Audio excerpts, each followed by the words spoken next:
Poland is getting ready to march troops in Ukraine and occupy its western territories, and the US is pushing Warsaw into this ill-advised scheme. That's what Russian propaganda spreads, but let's see if there's any tiny bit of truth behind it. A lot of Kremlin-backed media outlets are still operating in Europe.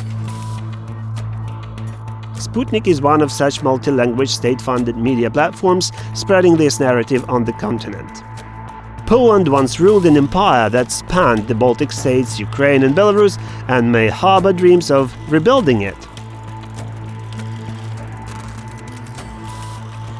Reads one of the articles referring to a left-wing writer, Brian Berletic, and author of a bunch of pro-Russian articles. This image of imperialistic Poland is being carefully built up by the Russian propaganda machine. But what's the purpose of this narrative? Looks like, by spreading this narrative, Moscow is trying to concord the reality depicting Poland the way Russia is itself. One of all Ukraine's neighbors in more than 3 decades, Russia has been the only one trying to retake Ukraine's territory.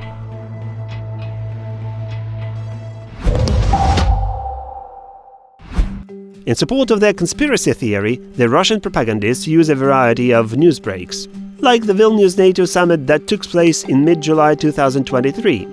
Russia claims that G7 leaders refused to give Ukraine security guarantees it had been asking for. But let's check facts. This is the G7 joint declaration of support for Ukraine issued on the sidelines of the summit. It is true that one will not find the exact word guarantees in it, but here's what it reads instead.